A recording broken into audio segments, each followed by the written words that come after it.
أصدقاء التقوا ودار الحديث وطال.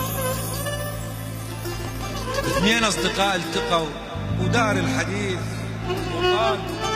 الأول اسمه الشرف والثاني اسمه المال.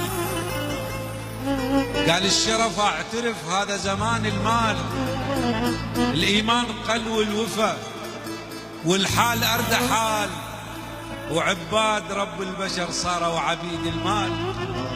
يخربت كل شي حلو بسك بعد يا مال.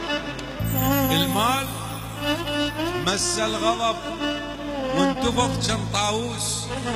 أحلفك يا شرف بالشرف والناموس، أحلفك يا شرف بالشرف والناموس، أحلفك تعترف بالواقع الملموس. من يحترم آدمي لو ما بجيبه فلوس؟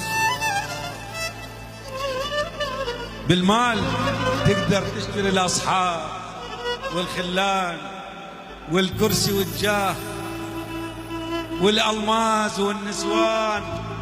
المال سطوة، المال سلطان. بالمال يا أهل المال، بالمال انباعت دول وانذلت أوطان.